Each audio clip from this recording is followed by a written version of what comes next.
Welcome to Red and Yellow, the podcast about all things to do with refereeing at grassroots level, looking at the laws of football, speaking to guests, and trying to help you become a better referee, with Adam Humphreys and me, Ed Connell. Hello, it's Adam here, and welcome to this episode of Red or Yellow. I just wanted to jump on here before the episode started and remind you to send us your questions about anything refereeing, and that way we can hopefully help you improve your game, as well as help all of the listeners improve their games as well. The best place to send us your question is via our loyal listener WhatsApp community, which you can join by clicking the link in the show notes, or send us an email or find us on social media. It's at Red or Yellow Pod. Added to that, please subscribe to the podcast, and that way our meandering chats about refereeing will magically appear on your phone whenever we release a new episode. And lastly, all views expressed on this podcast are that of myself, Adam Humphreys, and not that of Football Queensland. Now that's all done, let's get on with the show. Well, hello, Edward. Evening, Adam. How are you? I'm good. You know, I've been listening to lots of podcasts. I always listen to lots of podcasts, like BBC podcasts and things like that. And at the start of the BBC podcast, they always go, I'm Mariana Spring and I'm in the London headquarters of Americast or whatever it might be. So I think we need to start introducing this podcast as, hey, it's Adam and I'm in the Australian headquarters of Red or Yellow. And I'm Ed and I'm in the London headquarters of Red or Yellow. Excellent. There we go. It's exciting intro. Which one's the global headquarters? Is it me in Australia or is it you in London? No, it's London. London. I mean, that's your actual genuine home, isn't it? London. So London is our Essex, base. but we don't talk about that. Yeah, well, it's kind of close to London. Yeah, London's our natural home, I think. You're just sort of running the Australian outpost for a little while whilst living out there until you see sense and come back home. The Australian outpost of the podcast. I wonder if we're the first podcast to have an outpost. How interesting. How's your week been, mate? It's been very, very busy. But I think the most exciting thing that's happened to me from a footballing perspective since we last spoke was when I sort of inadvertently became part of the sort of medal presentation party at the Community Shield. Of course, you need to tell us about this. How did you end up giving out? Are you basically the king's proxy now? Well, it was a bit bizarre, but so Alex Baker, who we congratulated on the last podcast because he's been appointed as a director of the FA. The FA has sort of 10 directors, and his first the first game at Wembley after he'd become a director was a Community Shield, and he invited me to come along as his guest, which was lovely. And I knew that he sat in the raw box because he'd sort of told me before he sits in the raw box, but he hadn't even appreciated himself that now he's a director, he would be on the front row of the raw box. So I found myself on the front row of the raw box, and I always assumed that the sort of teams, when they went out to collect their medals or what have you, sort of shook hands with whoever handed out their medal to them and whoever hands out the trophies, but ignored all the other people. But no, every single player and both managers and all the referees shook hands with me. I think the main question everyone is wanting to know now about this is how moist were the players? Do you know what struck me the most about the players is that I couldn't really get over the fact that they looked so young. I mean, they did look so young. Children these days, aren't they? They did look sort of like children. And secondly, they kind of looked like sort of rabbits caught in the headlights. They were looked like it was really overwhelming for them. And they were all super polite. Every single one of them shook our hands, both the sort of losing team and the winners. It was a crazy experience. Absolutely. What was the game? Man City, wasn't it? Yeah, Man City, the Community Shield. I should really have posted a picture on the Twitter account. Well, I got to say, you look very dapper in your suit. The picture I saw of you, very dapper. Thank you. You brush up well. And I was getting lots of praise from people because apparently I looked sort of very sincere as I shook the Man United players' hands and sort of consoled them on their loss. I'm sure there were very happy to be consoled by another random white stranger on the front row of the rule box. But yeah, it was a rather surreal experience. That's awesome. Um, That is. And yeah, Alex as it well? was good. Yeah, Alex was there with me, and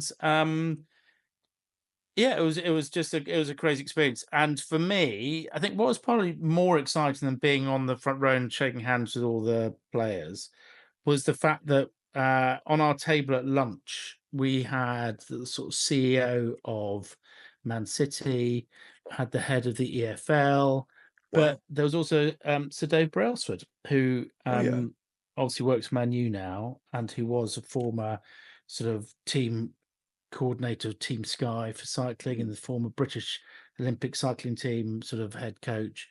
And I followed him a lot because I'm a big sort of cycling fan as well. So it was really quite fascinating to talk to him about Mm. the cycling world and the football world and how they can learn from each other. But yeah, it was Did a you tell them all about the bizarre day. podcast to learn more about refereeing and basically improve their game? You'd be very proud of me, Alex, because Yeah? when Did I you was just call me Alex? chatting. Did you just call me Alex? Oh, Adam. Oh, wow. When I was chatting to people from the FA after the game, Yeah. some of whom had refereeing experience, I talked about our podcast to them. Excellent. So we may have Yeah, some new and listeners. we may have some new listeners. Welcome. Exactly. So that's exciting, isn't it? But yeah, there we go. So that was my sort of exciting football news. What news have you got? Well, season's coming to an end here in Queensland Okay. and in the outpost. And but actually I finished the season strong. I was quite chuffed actually. So uh I had an assessor on one of my kind of local community games, and he wrote uh, the first line of his report annoyed me a little bit because it led with "You are a mature referee." Oh no, I was going to say, with your lovely new digital camera, I can now properly see the grey in your hair, and so the description of you as a mature referee is probably quite accurate. But what did he say, or she say after the description of you being mature?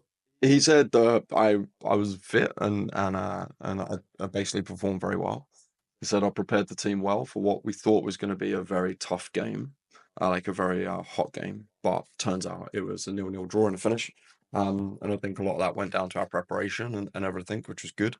And yeah, and he basically said that I was moving really well and stuff like that. He said I needed to learn to blow my whistle, which it was very strange. It was a very weird assessment because, well, coaching report, as we're meant to call them. Um, Yeah. Everything I viewed as a strength in my game, he kind of highlighted as needs improvement, and everything Oh, I thought was a weakness in my game, he highlighted as a very high standard. So it's very weird give us how different eyes have give us an different. example as to Well, what you mean by that. No. well, I think generally my whistling technique is pretty decent, right? I think I've always thought my whistle was pretty strong. Um, I think I've got quite a good understanding of the sound that it exports, and big blow, short blow, sharp blow, soft blow, kind of like basically creating a different symphony or Yeah. a different tone with your whistle, for whatever the occasion calls for. I wonder if it sounded similar throughout the game because the game itself didn't have much jeopardy in it in the finish, and so I didn't need a strong whistle very often. So generally my whistle is strong, and maybe I just never got a chance to explore the higher strength of it. So he thought that what I see as a kind of general normal sort of whistle tone is generally stronger than other people's, and maybe I've only just thought of this, but maybe that's the point, right? Like he's like, well, the thing is, if someone who doesn't know you as a referee or someone who's never seen you as a referee before, if your tone is generally strong all the time, but you can make it stronger, but you never get a chance to make it stronger, maybe everyone else is thinking you're just being a bit too officious. It's a really good point, actually. Um, and so that uh, as a weakness, So, I so go on. we're talking about a whole different level of refereeing here, because for me, there's blowing a whistle and not blowing a whistle, No, and well, surely you know that you have to use different whistle tones for different situations. yeah, occasionally. But I mean, for me, it's sort of the only real change in the whistle tone is really about if you desperately need to sort of get someone's attention, then you sort of consciously blow the whistle harder. But I mean, that for me is kind of the only real difference between Oh normal no, whistle no, tone no, and no. You can. I mean, maybe this is the actor in me, right? But you can have short and sharp. You can have long and long. You can have long and loud. You can have short and loud. You can have short and quiet. You can have there's a whole range.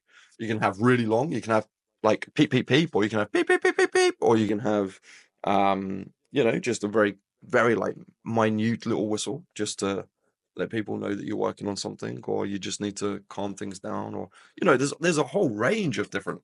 You need to, and maybe I need to send you the video he recommended to me about it's how a to blow different your pay whistle. grade, It's all I to do with think. your tongue and how you build the pressure in your No, it's lungs. not. It's not a question of not being able to know how to No, no, but being do able to different get levels. different tones out of it, it's all about the tongue. You have to build the pressure in your lungs, and then the tongue sits on the end of the whistle, and then you remove the tongue from the end of the whistle, and that will bring out and you control it with the tongue rather than trying to control it with the breath. So the tongue is the stopper.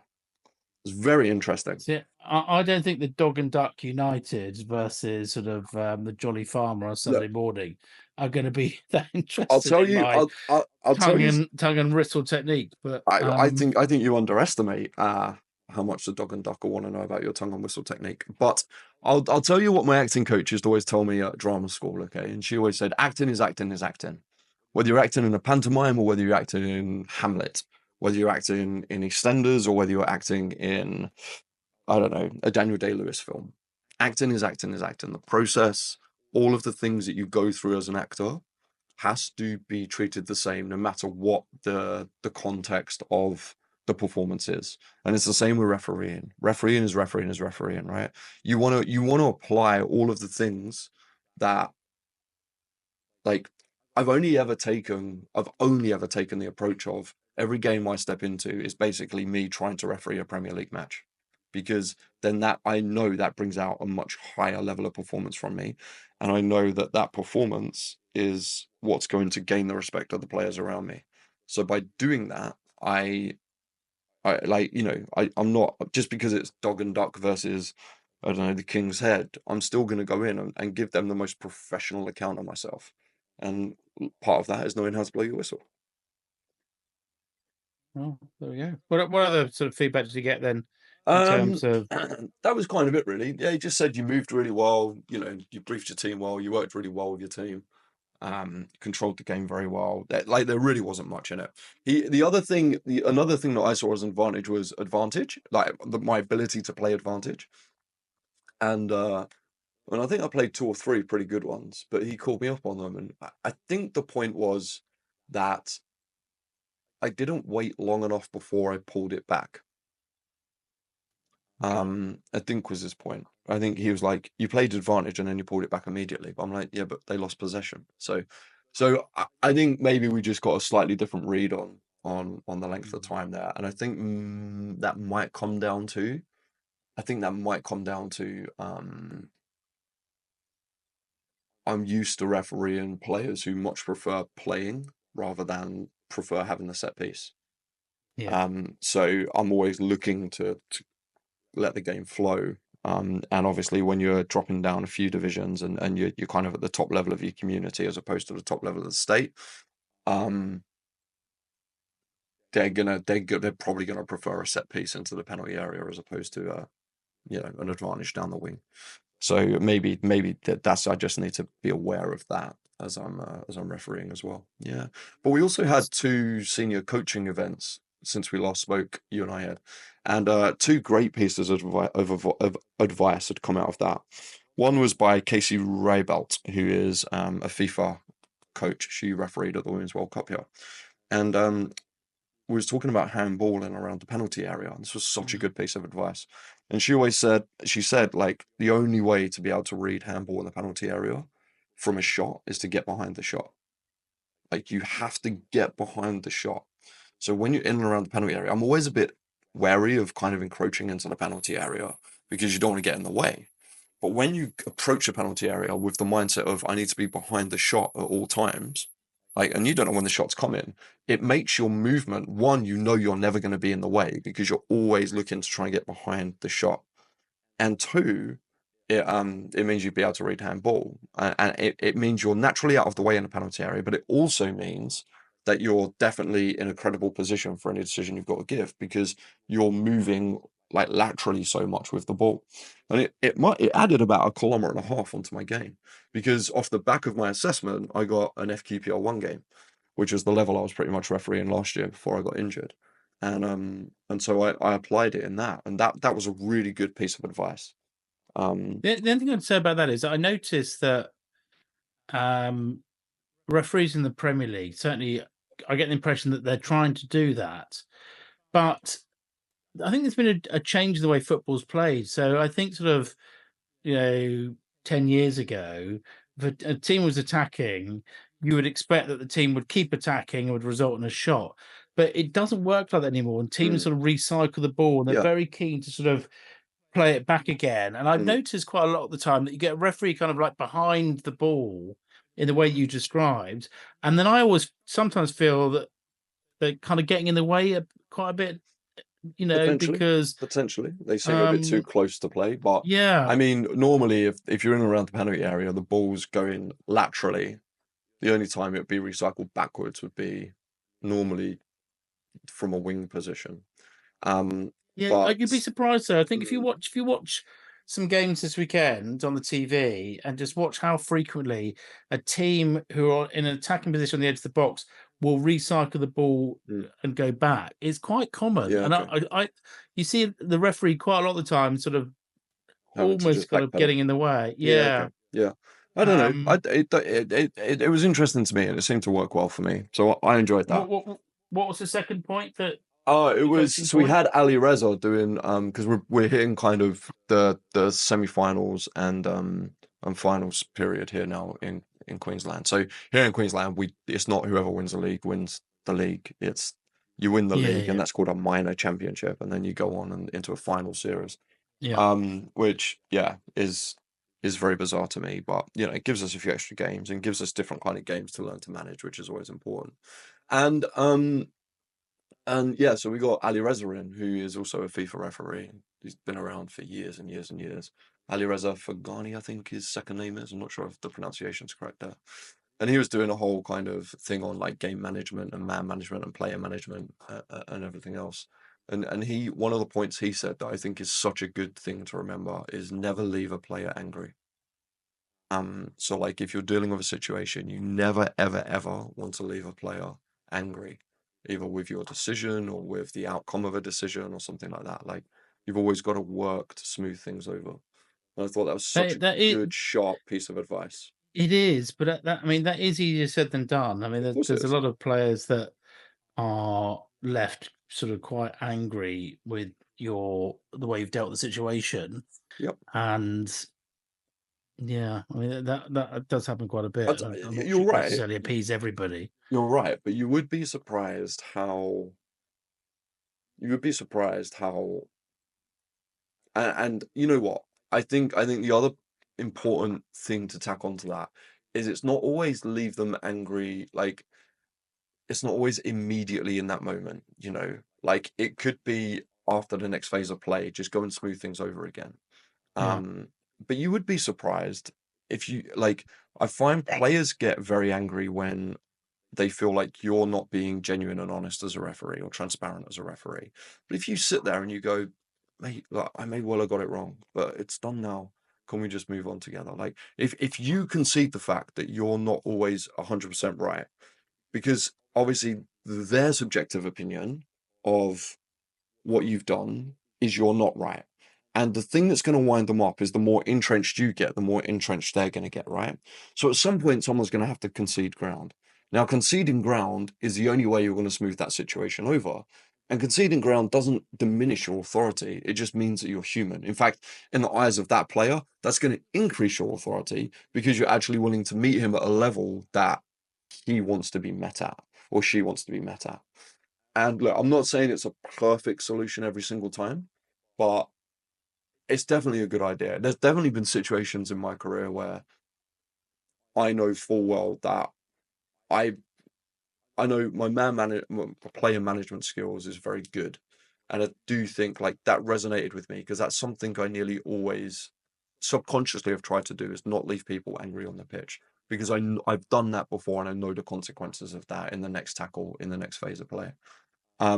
So it rung true for me, and I think, it might not always be possible, but if it's something you're constantly working towards, that's only going to have a net positive effect on your player management in a game and your match control. So that's interesting. It leads on to, I don't know whether you follow, Adam, the company called A&H International, I who do, are yes. sort of referee sort of kit and Mm, accessory suppliers.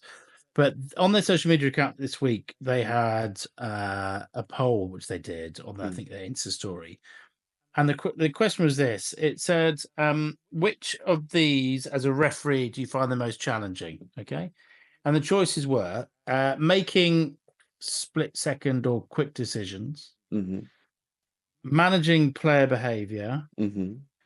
crowd pressure, or other. So those are the four options. Um, what would you? What would be your answer be to that question? And I'll tell you then what mine was. Making quick decisions, player Managing management. player behavior, Yeah. crowd pressure, or other. For me, Yeah.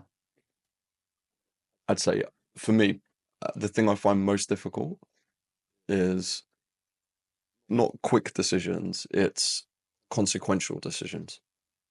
So other. How do you mean by But consequential decisions? like, is it a penalty? Is it a red card? Like, things that will Well, have those a are split very decisions, aren't they? I mean, consequential. I don't know if they're split decisions. Like, well, they're, they are they're because you don't get to okay. ponder on them for long. You got to Honestly, make those all right. decisions pretty quickly. All right, honestly, then I'd say positioning. I think positioning is harder for me than all of those things. Okay, interesting. Yeah. Um, I don't know, my maybe an- I'm just being facetious. my answer was sort of managing player behavior. And when I answered it, it's not a spoiler if everybody hasn't sort of done the sort of poll, but I think that was by far and away the biggest Mm, answer. 56% of people had responded by saying managing player behavior, and I find that aspect of refereeing particularly difficult. I was refereeing at a tournament last weekend, and again, for me, it was the biggest issue. mm, Um, I don't have the problem with the making the split decisions, and I mm, don't have a difficult. I don't find that an issue at all. Um, and I don't mind. I've got no difficulty with the fact that sometimes you might make the wrong decision. I mm. can live with that quite easily. What I find really difficult is just managing the players sometimes, Why? because because in my work life, um, I make a decision, and uh, everybody has to live with it. That's Yeah. I get the ultimate say in it, and as a referee, it should be the same. You are the ultimate arbiter as the referee. Your decision is the only decision that matters.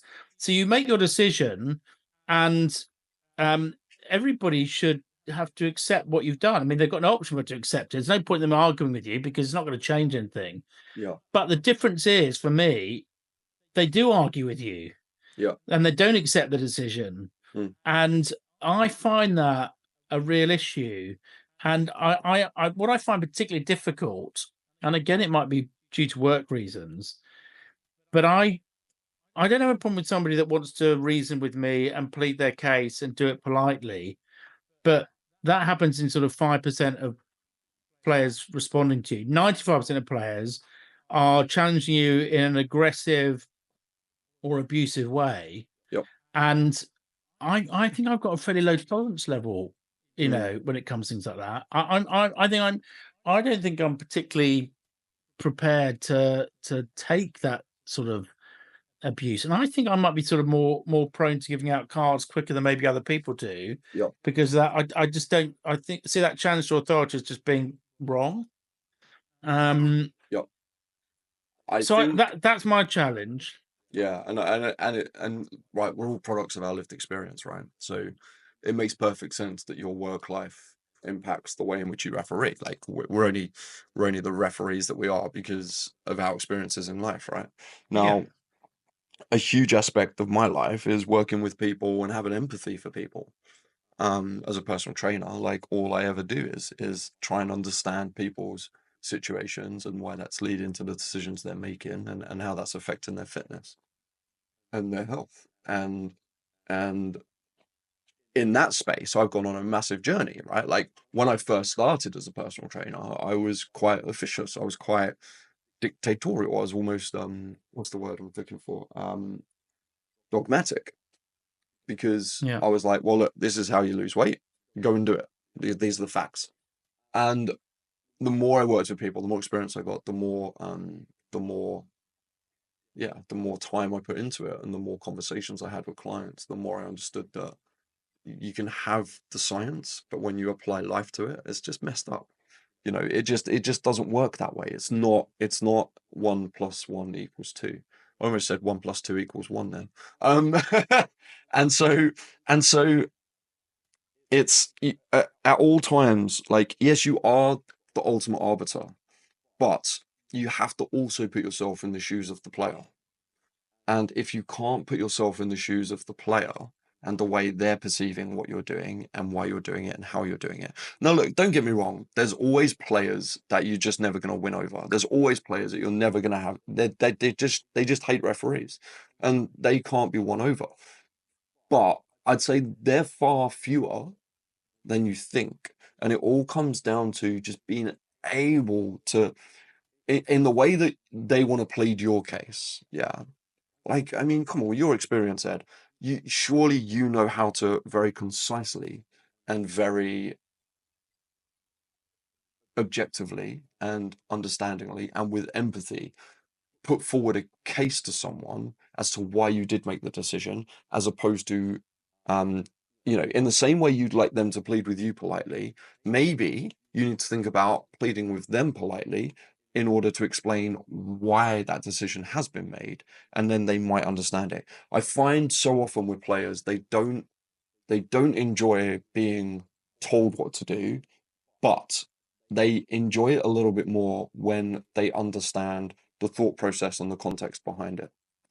And that's always a conversation. In my FQPL1 match, I had a red card, and the guy kneed a goalkeeper in the head on the floor. And his argument was the ball got spilt, and I had every right to go for the ball. And I was like, yeah, you did. You had every right to go for the ball. But in going for the ball, you made me make a decision because you clearly endangered the safety of the goalkeeper. And you did it at pace with excessive force. And therefore, it's a red card. And and he understood the decision. He left the field fine. I saw him after in the when he was getting some food, and I just said to him, "Look, mate, no hard feelings. And have you watched the video back?" He went, "Yeah," and he still disagreed with me, even though he had the video. But because I put forward my case to him, and I said to him, "Look, this is what you've done. You made me make a decision. You put yourself in that position, and I had no choice. I couldn't do anything else other than send you from the field for what you did. And if the role was reversed, you'd expect the exact same judgment." And even though he understood it, he still disagreed with it. And I left that room thinking, he's just a guy, he's just never going to agree with that decision.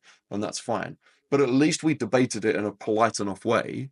And he respected the fact that I went up to him and said, this is what's happened, etc., etc., and a conversation with him about it. And that's off the pitch. But hopefully by doing that, I've maybe made him think twice again when he comes across another referee. Maybe not. He may just But be a but guy who doesn't like referees. but it's much easier to do that off the pitch in the sort of calm Yes, you're after right. the game's finished. It's not so easy in the sort of heat of the moment when players just can't shut their mouths. And But I why I, not? I have a real well, because listen, if you had to try and pacify with explanations and appease every controversial decision that you took on the pitch, You you'd take never forever. finish the game. You're right. So you just can't do that, and You're so right. there has to be a balance struck, and you have to be able to make a decision, and you have to make sure the team understands that that's the decision's been taken. The You're right. decision's not going to change, You're right. and the But debate. There's no point having debate on the pitch because as a referee, you don't change your mind about things. no, no, You no, no, don't no. go, "Oh, thank you for telling me your point of view. Actually, I didn't take that fact into account. I'm not going to get the free kick anymore." I mean, it just You're right. Sorry to cut you off. You're right in the sense that you don't change your mind. You don't change the decision. But what is wrong with saying to a player, "Thanks for your point of view. I get it. I'll look out for that next time. You missed out on oh this yeah, one, but I'll look out for that next I time." agree with that. I don't have a problem with Hmm. that at all. And But I do understand. I do understand. Like you don't want to do it on every decision. Absolutely right. But if you did it for one or two, you'd be amazed how like that dissipates for 4, 5, 6, 7, 8, 9. You'd be amazed how if you show approachability and if you show understanding and if you show at the right moment and you pick the right moment in which to do that with a player, and it also has to be the right player, you'd be amazed how the rest of the team just drop because they all suddenly respect you for that one incident. And so it gives you time in lieu, like as the game goes on.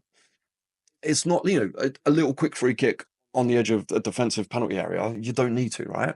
But when it's that big one and it results in an attacking goal kick or an attacking free kick or something, maybe taking out 30 seconds to just chat. Or if you do have a very aggrieved player, if I've got a really aggrieved player, I am going to isolate him and I'm going to talk to him about it. And I'll have that conversation for as long as I need to let him know that I'm in charge and I'm not going to accept him talking to me like that and nothing is going to change.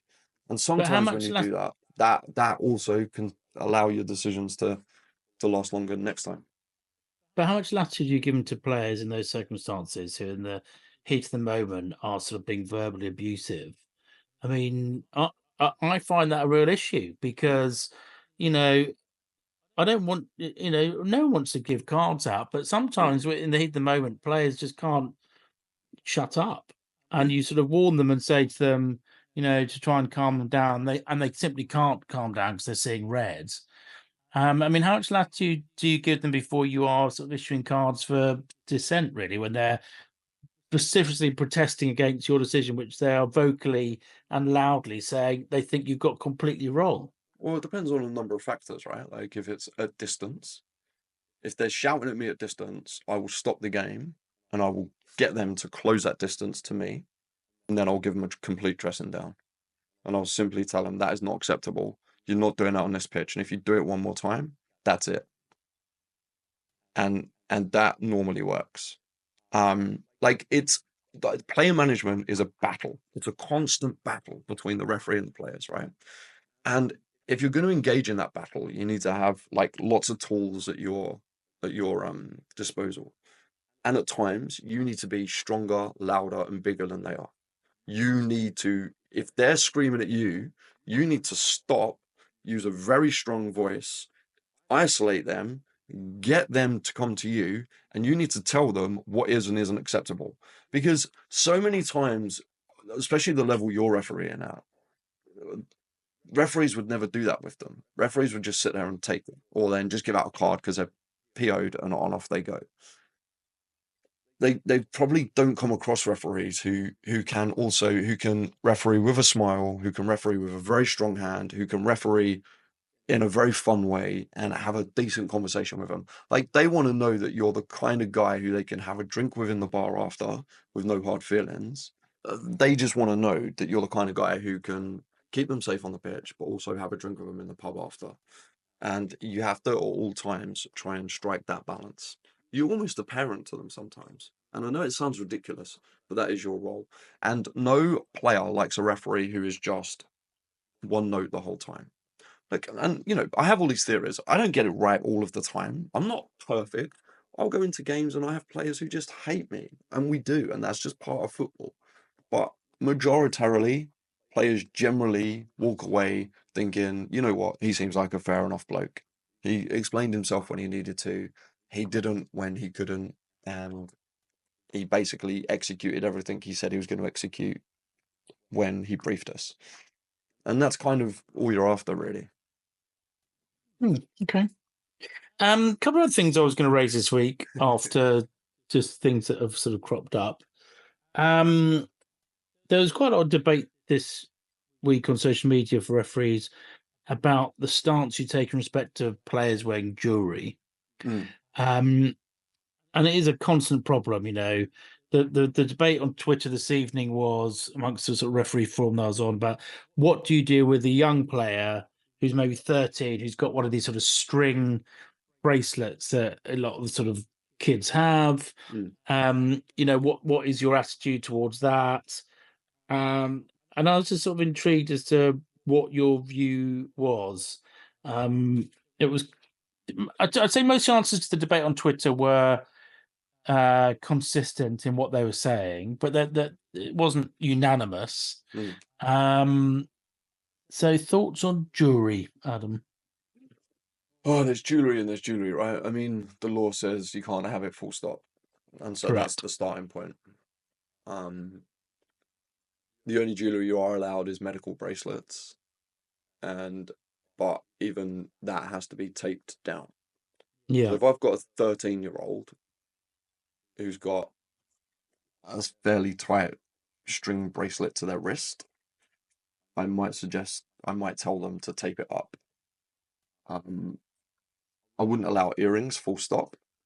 Yeah. Like, and again, it all comes down to levels of football, right? It all comes down to, under 13s, Billericay League, Hannikin's Farm. Like, no one's, you know, no one's gonna come at you if the reason we don't allow bracelets is in case a finger gets caught in it and it gets twisted Yeah. and you break a finger, right? The chances of that happening are so slim, and no They're one's gonna. slim, And yeah, but I know. but it's as the response on Twitter was saying this evening. They everybody had witnessed something or other happening with Of even the course. sort of minimal amount of jewelry. I mean, one thing that came up was, and this happens a lot. Somebody says, "Oh, I've just had my ear pierced, Hmm. so I can't take the stud out. It's got to stay in." I mean, what's your reaction then? I mean, I appreciate it may differ in terms of levels of football, No, but it shouldn't differ in terms of levels of football, it but it shouldn't. I agree. can if you need it to, right? And like you always have spirit of game, right? Although I would say don't lean too much into spirit of the game when the law is very much Yeah, obvious well, and it's pretty clear. clear. And if the law is very clear, you can't use spirit of the game to get out of it. Spirit of the game is there for when the law isn't clear. Um, so look, I mean, like if they can't take the earring out, I'll be like, well, you just have to go and get it repierced. That's not my problem. I'm sorry. You should have thought about that before you're engaging in football. And I very much say that to adults, because adults try that one as well. I'm like, it's not my problem. You know, you're just gonna have to deal with it. I'm like, it's up to you. You can either play and take it out, or you can not and don't. I don't care What what what you decide. what about the situation with the guy saying, "I haven't been able to take my wedding ring off in 7 years." So what do you say then? Like, I've been in that situation. Again, what can you do? Like, if we take this back to our last conversation, right, about player management, and you have to know what battles to pick. Is trying to get that guy to get, and you see, sometimes I've seen wedding rings and they literally only, like, Yeah, you'd have to I get a I hacksaw to take it off the I, finger, I right? agree with you.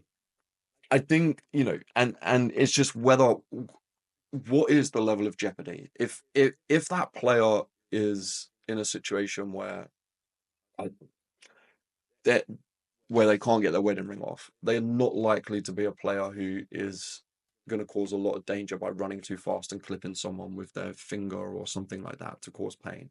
The chances, the thing you're going to be most concerned about is if they punch someone with a wedding ring on, right? But then they're punching him anyway. So is the wedding ring going to make that much of a difference? So what is interesting is the vast majority of responses to this sort of debate on Twitter were quite interestingly, well, the laws of the game are simple. Yeah, and they are. They're No clear. jewelry, Yep, and it was quite fascinating for me. I thought quite opening how many referees were saying, "I don't care. It's not my problem. That's the law. yeah, You have jewelry. You've got an earring, got a nose ring, got a wedding ring. You don't play." And there were a lot of people reporting sort of horror stories about people wearing rings on the pitch and having their fingers sheathed and all that. I mean, yep. and so I appreciate the risk of things happening are minimal, But but possible. they happen, Yep, and they happen. You'll suffer the consequences for them because someone will turn and say, "Well, referee said it was okay. I just had to put a plaster over it or yep. something." No, Um, but I found the debate interesting because I do think it is I don't think it is black and white. I mean, I know the law is black and white, but as you say, I think it depends on the level. Um, there might be some games where if you took that very strict approach, you'd have sort of 7 players on each Exactly. team. Exactly. Um, And at all times as referees, I think we want to try and make sure that we're facilitating a game and making sure we're facilitating a safe game. yeah. If and you could say to the players, look, if at some point I think it's causing a problem, you may not be able to continue in the match. That's one option out of it, right? Look, officially, the law says no jewelry, no jewelry. If you Yeah. want to have that battle and you want to take that approach, that is completely within your rights. If you want to find, it's hard because if you want to find another way around that, it is possible, but you also have to think about the impact of that on the referee next week, who might Well, have a that different was that approach. was the other main response from people, Yeah, which which was is you are creating a problem for the guy next week, because the mm, guy next week is told, but ref last week, the referee said it was okay for me to tape up my ear, my earring, or it was okay for me to put a wristband over mhm, my smartwatch, or definitely not. um No watches. and You it can take a watch no, I off. know, but Yeah, you can see how, yeah, it does make things difficult. I yeah. mean, especially when the law is Clear. pretty, is It, categorical as but to I what the so position is. you're right. And then in that situation, right? Like in that situation, if a player came to you and said, "But last week Adam allowed me to do this. Why are you Yeah. not letting me do that?" How would you deal with that situation? Because that's just as an important conversation. Because we can't deal with what the guy did last week. You can only deal with the person you're Oh, presented with right now. I'm not the least bit bothered by what someone's done in the previous week. I mean, Yeah. that's not going to affect my decision making No. process. I'm either going to say, for good reason, you can't play, and unless you take the ring off, because I've got a concern about safety, Mm, or you've decided, because it's a not particularly competitive game. They've only got like 11 players each team, or 12 players in each team, and you don't want to be the person that's stopping the match from taking place by applying the strict letter of the law. mm. uh but for what's happened in the previous weeks, personally, doesn't bother me, but I acknowledge that it creates a problem for other referees if you're kind of setting a precedent by saying, well, I'm going to Yep. ignore the law Yep. this week. And I also think, um but like, if someone said that to me, "Oh, Ed last week let me do it," I'd be like, "Okay, was the referee last week me?" And they'll go, "Well, no." yeah, I go, yeah, "Okay, right. Well, there absolutely, we go. yeah, So it wasn't me. I can't speak for that referee, and we therefore need to just figure out the rest of it from there." yeah. Um, yeah, I get that. Like, it's never nothing in football is that black and white, you know. So, but the other thing as well is like, if you have a concern, it depends how thorough your inspection of the players is. Like, and don't get me wrong, like sometimes I've been in the middle of a game and I've not clocked an earring till Yeah, me 20 too. minutes in, and then I We've have all to done that. remove them, and like you have to take it out, and they're like, "What?" I'm like, "You have to take it Yeah, out." But yeah, watches, earrings, nose rings, studs in the nose, anything like that, no chance. Nothing like anything on the face, absolutely not. Uh, yeah, yeah, definitely not. I wouldn't allow anything like that. I definitely wouldn't allow a watch. I don't allow necklaces, don't allow no. bracelets. Like there's a whole list of jewelry that I just will not, definitely not even consider, um, taped or otherwise. So my two other things I was going to talk about this week. One, both very, very quick actually, but I spoke on the last podcast about how I was sort of contemplating the idea of maybe wanting to pursue my referee career and going up the ladder a bit. And I was quite interested because I saw a social media post from one of the regional FAs talking about how the promotion route has changed. Right. And so the promotion route now from 7 to 6 is, I think, a lot better than it used to be. So in the past, you'd have all these sort of various assessments, and it felt to me to be sort of quite a sort of intrusive, frequently being assessed sort of scenario. But now actually it's actually not that bad at all. So now for go from 7 to 6, you've got to officiate, I think, 25 games in a season. Mm, Um, but you only have to have 2 match day Mm-hmm. sessions, as they're now called. So Mm-hmm. these are not proper, assessments in the old format. Mm-hmm. They're meant to be much more constructive. Uh, you then have to attend 2 online development events and complete a laws the game exam. So it's actually making the pathway to promotion easier. And then Good. going from 6 to 5, it's you've got to, in addition to doing your 25 games, you've got to do 5 games as an assistant referee, Mm-hmm. and you've got to attend 4 online Mm-hmm. development events. But otherwise, it's the same. So they're kind of making it, I think, a little bit easier Mm. to That's very get good. promotion. And Yeah, it's also, good. like, if you have to sit a laws of the game test, I do know of a really good resource that goes through all of the laws in a very practical and audible way. Well, that's very useful. I I know. must I bear can't that in think who mind in the thought of that future. idea. Um, but yeah, and so my final sort of thing I was going to talk about is that I bought a little bit of gadgetry I love a bit of gadgetry, and I bought, Oh. in preparation for the new season, I bought myself a little electronic ball pump. Oh, right, yeah. So I saw when I was away in Vienna that virtually everybody seemed to have one of these sort of Mm, rechargeable small ball pumps where you sort of set the pressure yeah, and and it it just just inflates inflates it. it. Yeah, And so I went away and bought one, about 22 excellent. pounds on Amazon. That's good. And if I get a chance when I'm next using it, I'll maybe do a little video so that people can see See a little Ed bit pumping up his balls. what 22 quid gets you these days. Um, Just on that, like, in terms of video, um, I don't think YouTube will let us put up a video Ed pumping up his balls. This is football we're talking about. I'm not sure what's happened to your deviant mind, Adam, but we're talking about football. No, but Um, we're going video, aren't we? we are going I informed video. you about this. Exactly. So we started a YouTube channel, and because Google Podcasts is being shrunk, they're turning it into basically YouTube podcasts, and you can already do video podcasts on Spotify. We've made the executive decision on Red or Yellow to upload these as videos now as well. So What a if you delight for our want to listeners. see our beautiful faces, we're still getting Ed's makeup artist arranged Well, for each yeah, I was going to say we haven't got recording. my makeup artist yet. I mean, after years of treading the boards, darling, I know that you've perfected your own low lights and highlights, but some of us got to learn. But I also need to It's get all to a about the better camera. contouring, all about the contouring, Ed. You do need to improve your camera setup for Yeah, sure. well, I mean, yeah, But I yeah, need some help if with you're that. on YouTube, please like and subscribe to the podcast Yes, on there, because that's and also then we've got. part. Go on. Oh, and we've also got our website as well. Yeah, because it's all part of that as well. Because YouTube's owned by Google, so having YouTube videos helps with Google things. And we set up a web page for the podcast as well, which is hosted on my personal training website, which isn't a bad thing for me and my business.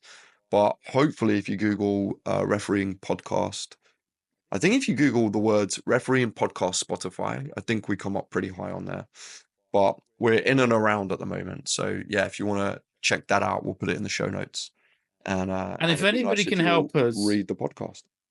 work out what it is that, even though our classification on Spotify podcast is sucker referee, that we are coming up in the listings as American football, we would love to hear from you, because it's defeated me, Adam, and producer Terry, who's one of our social media gurus, and we can't quite work it out. So No, anybody it's can tell us very how to solve annoying. that. We very Yeah, much appreciated. it would if there's any geniuses out there. Well, having chewed the cud, Adam, for the best part of 45 minutes, We have, haven't we? should we do some listener questions We better whiz before I through a couple, shouldn't before I we? go to bed? I was picking my sister up from the airport at 5:30 this morning, and I am on duty tomorrow, Mm, work-wise. mm. So I'm going to have another night of about 5 or 6 hours sleep. So let's do some listener questions. Well, What have you got? firstly, on behalf of the listeners, Ed, we are all very, very, very grateful for your commitment. You're welcome. I'm keeping the country safe, Adam, but I appreciate So, your thanks. so Craig Roberts. Now, have you watched The Rookie on Netflix? No. Mate, If you ever thought about living in LA, don't watch it because honestly, you're gonna think you're gonna get shot every single day. Although they're terrible shots on that program as well. I've got a lot of criticisms about it, but I actually do quite enjoy watching it. But that's for another podcast, another day. So a while back, Hold on. Why have you just suddenly mentioned the Rookie? because you're talking about keeping people safe, keeping the country safe. Yeah. Okay. All All right. right, That. civic duty Yeah. and everything, and they're police Okay. officers on the Rookie. Did I not make that clear? It's a police No. cop show, right? So No. well, that makes sense, right? There we go. I thought it was like a sporting program. So No, that's given the no, the that would have been reference more by you apt to the podcast, right? was random. Yes. Anyway, listener questions. I've just First given listener everyone question. such an insight into my brain. I'm so sorry about that. So Craig Roberts said a fair while back, Adam, when is next podcast going ahead? Are you going to talk about preseason fitness? So obviously the preseason has come and gone for Europe, and you're now in the season. But obviously it will be coming around here in Queensland in a matter of months, interestingly. So preseason fitness. I think I've written off about preseason fitness. I have, haven't I? You Basically, did, but it was a sort of for it was too highbrow a for sort you, of wasn't it? No, it Yeah. wasn't too highbrow. It was just it was aimed at people who have to take the fitness test, and so it was much more intense than I think is the case for sort of a grassroots referee. Yeah. I personally don't think. Well, I think the one you did, which if it's not on our socials, we should put it up there, and we should put it on the website or the link to it so people can have a look at it. I don't think it's too late, even though the season is sort of a week or two in the UK to think about preseason fitness. I mean, I've come a bit late to it because I kind of Mm. took a bit of a break after Vienna, but I'm obviously trying to do more refereeing the season, and so I have consciously sort of made a more of an effort than I would do normally in advance of the season beginning to sort of up my cardio and to Mm. be doing sort of more running, to be doing sort of sprinting exercises, so that sort of in terms of like muscles, you're sort of ready for the season beginning. Because I think you are quite prone at the beginning of the season to sort of getting injuries Yeah. if you haven't been doing much over the summer months. Yeah. But I mean, what else can people be doing, Adam, for those of us who are Well, just starting? look, if I was to distill what we need to do as a referee on the pitch into a kind of running program for referees to kind of get their cardio up and to make them feel capable on the pitch, it's a form of running called jeffing, and it's named after the guy who invented it. And did you ever watch Sharp, the ITV show Sharp with Sean Bean? No, with Sean Bean. No, I didn't Yeah. know. In that they do jeffing. And basically it's I love that TV show. It was such a good TV show. I had the box set, it was great. I loved it. In that it's basically jogging, sprinting, jogging, walking, sprinting, jogging, walking, sprinting, and you can do it on any kind of basis you want. So, like if you're running in like where you live at sort of in the middle of London, you could be like every time I see a dog, when I see a dog, I'm going to sprint until I see another dog, and then I'm going to go back to my jog. Or you can do lamppost to lamppost. So I'm going to jog to a lamppost, then I'm going to sprint to a lamppost, then I'm going to jog to the next two lampposts, and then I'm going to sprint again. And you basically just make up a game for yourself based on your urban surroundings. Mixing in sprinting, jogging. And then the other thing I'd add on to that would be an element of now you have to go and do that for 5 kilometers or make it a 5K run as well. And you'd be amazed how because you're giving yourself the natural rest off that a sprint in terms of a walk or in terms of the jog. Um, it doesn't feel as intense as kind of having to run steady state, but it's much more adaptable and it's much more relevant to being a referee.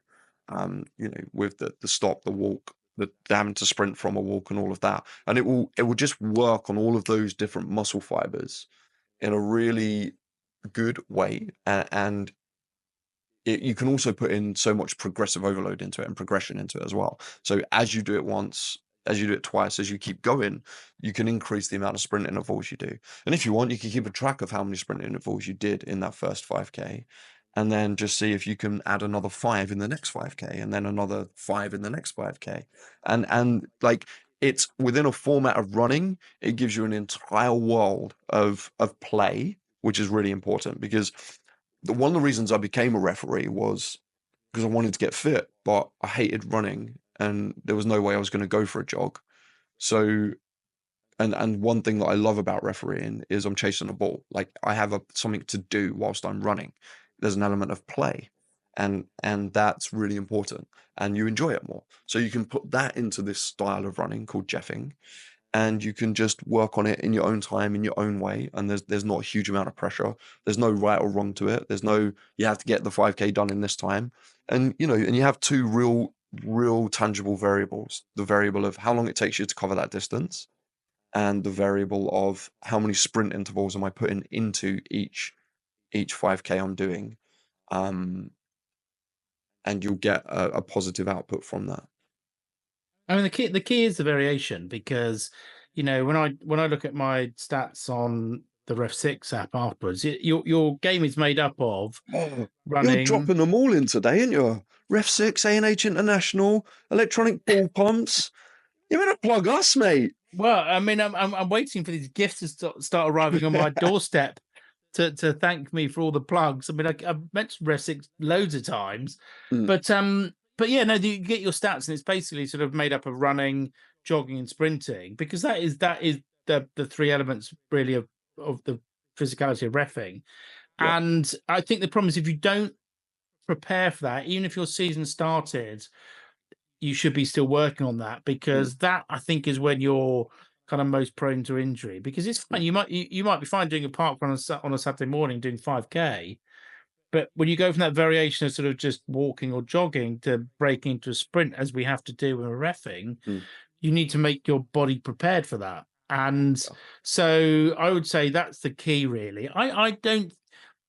I mean, if we had to sort of give a single thing to prepare for the season in terms of grassroots refereeing, that would be it. It'd be introducing the variation I'd into also your movement. I'd also add in flexibility. Like a lot of problems come from lack of thoracic flexibility and back Yeah, flexibility.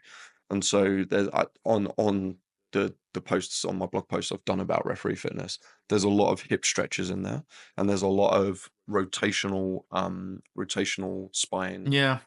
stretches, and they're really Which, important as well. Like which is open book interesting. stretches, world's greatest stretches, all of those things to build that flexibility into the back because you're going to be twisting before Yeah. you go for a sprint, and it's really important that you get that in as well because there's nothing worse than refereeing with a tight back. Well, I for the first time ever, I've never ever had any back problems, but after Vienna and two sort of very intensive long days of Mm, reffing, I've I started experiencing back pain for the first time. And I went to see an Austria this week, and yeah, those are the stretches given me to mhm. sort of to get the movement back into my back. If Really. only you'd read a blog on referee fitness before you went and did that. Well, unfortunately, it wasn't a grassroots level, so it wasn't applicable to me. And But despite me having implored you on multiple occasions to produce a version, dumbed down version for us grassroots people, it still hasn't happened. But oh yeah, wow, there wow, we go. wow. Just something Okay. to bear in mind for the future. I don't hold you personally responsible for my back injury, Adam. I'll tell you what, I'll But tell you a funny story. When like I retired for a few years and then I came back and I refereed, and the first game I did, I only ran a line. And I remember getting in the car after and talking to mum. I called mum on the way home.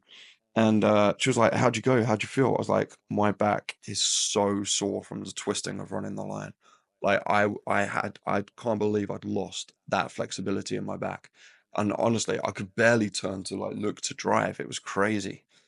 well, So it's yeah, it's really interesting important. because obviously I was running the line as well Mm, in Vienna, and I don't normally do that.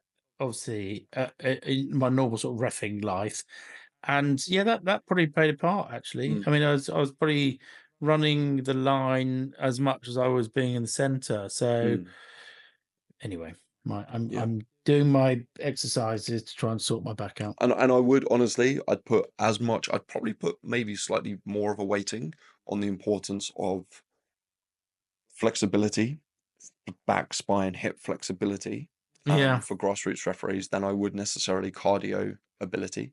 Your cardio is going to build generally through the season as you do Yeah. games, and it will adapt pretty well.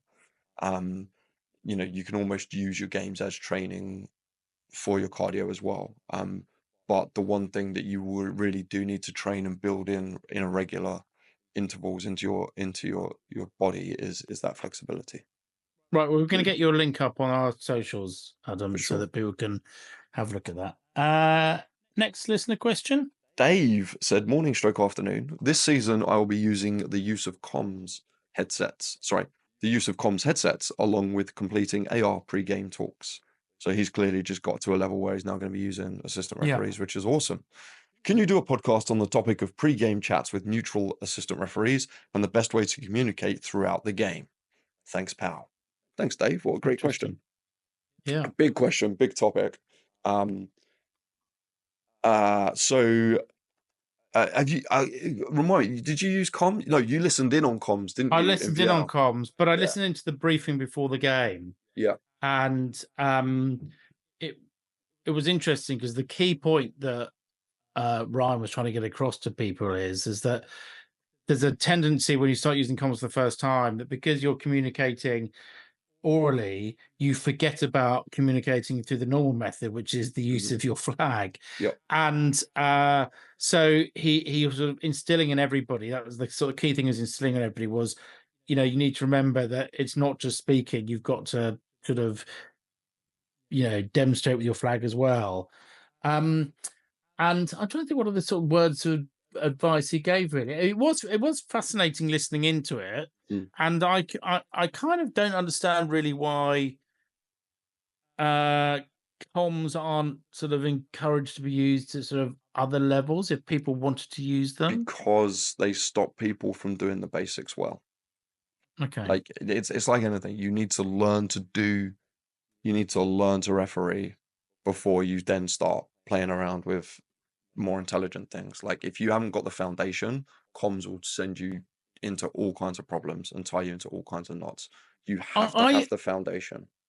I kind of get that it's a skill you need to learn. All right. I understand that it brings in an additional level of complication, which you wouldn't want to sort of bring into someone who's a sort of fairly low level ref because they've already got enough on their mind already. Well, they're But incredibly distracting. Yeah. but in other ways, I thought it was really constructive because when I was listening in, Mm, listening to people talking through why they're doing what they're doing, the decision mm, making behind things, mm, and what mm, they're looking for. mm. The ref sort of saying, "Keep an eye on him," Yeah. or But it's I, it's I only thought it was really instructive. it's only constructive and instructive if you're with someone who knows how to use them. Yeah, no, I'm sure. Yeah, And that's the thing. Like directly in answer to Dave's question, yeah, things I say to people who for the first time they're using comms, one of the most important things I tell them is one, if you feel like you're switching off, talk to me. Just talk to me. Just talk yeah, crap to me. I don't care. Like I use it for a way of encouraging my team and building teamwork amongst my team. Another thing I'll say is I don't need you to tell me whether a player is onside. Yeah, a massive habit from an assistant referee is, oh, he's onside, he's onside, he's onside. And in the yeah. melee of a game, and like the channels aren't great, right? It's not like noise cancelling headphones, it's not clear sound. Um, all you hear is side. And Yeah. so then you're ready to go for an offside. And if you're a bit trigger happy and you haven't, and because you've got the comms, you're probably gonna forget sometimes to check to see whether the flag's gone up for the offside. And then you're going to blow when he's onside. So I say I only need offside, and I only need you to give me through the mic positive decisions. So if I have to make a positive decision, i.e., stop play, that's when I need you to use the words offside. With offsides as well, I tell my ARs to say they're waiting and then clear. So if there's a guy in the middle who's offside or a girl in the middle who's offside, I'll be like waiting, waiting, waiting, and then once they come onside, I'm clear. So then the referee knows I'm not looking at Yeah. an offside decision. So I'm just preparing the ground for that positive decision that's going to come. What else do I ask them to do? And I a massive tendency that I see with people who use comms is if there's a big tackle and they're getting advice from their AR, they will do it all through the comms headset. They still fail to go over to the assistant referee and show everyone else that they're having a Yeah. conversation with their assistant referee. And it's so important because it's so important you still have those honest conversations and those one-to-one conversations with your ARs and with your referees. Because like you just have a better conversation than if it all being done down the microphone. I get my ARs to tell me, like at corners, how many players are up, how many defenders I've got in case I've got a quick decision to make there. I'll get them to tell me, to just check behind my back for things at set pieces, like corners and goal kicks and stuff. And then I'll also get them to try and help me predict in play. So I'll say to them, look, as we're in open play, right back's got the ball. I'll say to my AR, look, I think it's coming right wing. I think it's coming right wing. And I'll even be pointing on right wing, just so they're ready and my AR is set and ready and he knows that ball's coming. And then I'll be like, played, go, let's go. So it's really the comms are there to prepare your team for what they're about to have to do. And you're just pricking up their alertness to it. Well, that's interesting because what you said was interesting to me in that you sort of said, I kind of help keep concentration levels up by sort of saying, talk to me, whatever. Because I find that not often, but occasionally it's easy to phase out of sort of Absolutely concentrating. Especially if you're an assistant referee. And I think that, when I was listening to the comms, because you're engaged in conversation the whole time and you're chatting about the game, I think it keeps you really focused. Whereas occasionally it can be, sort of in the middle of a sort of game and it's not much exciting's going on. I think it's quite easy sometimes to sort of zone out a bit, and which I think can be quite problematic because also then called upon to make a very quick, important decision. So I think the comms is good in that respect. As I was listening in, I kind of thought they're all engaged, they're all on it. They're talking about the game, they're all focused, and I thought that was a real positive. But I think that's all useful tips. I think that's good. I think there's useful tips, and There's a lot more to it, but I'm sure they're the basic things. And if you just think about preparing the ground for a decision, you just go in. I think that's goal kick, goal kick, goal kick, and then when it goes out, goal kick. So you're always on the same page with your referees. And if you start there, that'll be a really good grounding for you. I don't need them to give me whether they think it's a foul and it's miles away. You still have to make sure, just because you're commsed up, you still have to make sure your ARs respect that they're only working in their area of jurisdiction as they would if you didn't have comms. Because too many cooks spoil the broth, and you don't want them putting doubt into your mind when you're about to make a strong decision. Have you got another quick listener question to squeeze in before the end? Well, we've also got about briefing to ARs as part of that last question, haven't we? So how I brief my ARs, because he said like chats with neutral ARs are the best way to communicate throughout the game. If I'm doing a pre-game chat with my AR, the main thing I'd go is I'd talk them through every single decision I have to make in a game. So I'll talk about how I want us to manage goal kicks. I'll talk about how I want us to manage corners, how I want us to manage free kicks, how I want us to manage throw-ins, how I want us to manage mass confrontations, how I want us to manage penalty kicks, how I want us to manage the kickoff. I basically take them through a chronological order of the game. So it'd be like, so as we leave this room, we're then going to go and knock out for the players. I want you to sort out their kits. I want you to check this, check that. We'll go out. We'll do a handshake, do the net check, come in for the brief, give them the brief, so they all know what the plan is there. And then I literally just go down the pitch. If it's a free kick in or out of the penalty area, I need you to tell me whether it's in or out. That's all I need from you. Offsides, they're going to be yours at all times, unless you've thrown a flag on the floor or you've fallen over. Both things, which I do every single game. I just logically go through every decision that I'm going to need their help with in a game, and I let them know my expectation for that and what I want them to insert themselves in and what I don't want them to insert themselves in. And then they know, and that's basically it. That's kind of all we do. I think for grassroots levels where you're dealing with club assistants, I think I've probably said this all before, but it's pretty straightforward. I want to make sure that I've got both assistants doing the same things. There's no point in having one assistant who says, "Oh, I'm really good at the offside law," and the other one saying, "Oh, I'm not very good in it." Yep. If that's the situation, then I'd just say, right, then the offside decisions are all mine. But generally speaking, I'll say to them, look, my principal, I want to assess their competence. in an ideal world, they're doing ball in and out of play and offside decisions. But I always explain to them, if you want me to go with your offside decisions, you've got to be in line with Yep. play. And If you're not, I can't sell your decision to anybody, and I will overrule you. yep. And I then explain to the players what I've said to the assistants in my briefing, which is, this is what I've told them is their decision. Mhm. This will be my decision. Mhm. And if they are going to give me offside decisions, ultimately it's my decision. You go the whistle. And I've told the assistants that if they're not in line with play, I can't go with them. Mm. So the players are alive to the fact that they shouldn't all just suddenly stop because the flag goes up. I Mm. mean, they still will, obviously, because that's what happens at grassroots level. But you discharge your responsibilities by telling everybody at the start what you're expecting from your assistant. So it's all pretty clear. And don't ever give club assistants the ability, like if they're affiliated to the club, and club assistants are a different thing in Queensland, but in England, what you know is that don't ever give them the ability to call fouls and free kicks. No, never. I mean, I think that's just an absolute given that you just Yeah, never give them. You never ask them to flag for fouls no. at all. It's just not their job. But Mm. there we go. Right. Well, we had a bit. So Website. it's a slight meander. I'm It afraid was. about It was that. Sorry good. about that. But website, Website, YouTube. YouTube. Give us Get your some questions 5-star in. reviews, please, if you can. WhatsApp Questions community. in. There's loads going on. And the WhatsApp community is thriving, by the way. It's I'm loving the awesome. WhatsApp community because there's real debate going on. And it's fun to get this sort of perspective of different people from different parts of the world refereeing at different levels. It's really, really good. So get involved if you haven't been involved already, and give us a review if you haven't done as well. But get in touch. We'd love to hear from you all. And Adam, we're going to wrap it up after, what is it, It's been a while. 80 minutes. Yeah.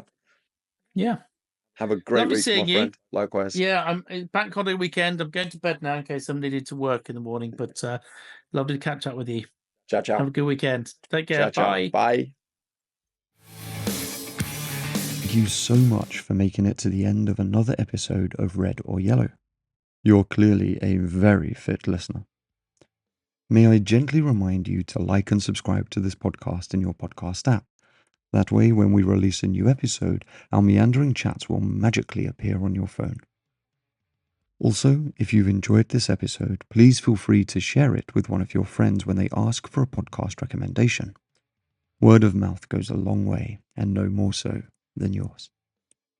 Don't forget, you can get 10% off any refereeing equipment that you might need if you head to processports.com and use the code REDORYELLOW10 at checkout.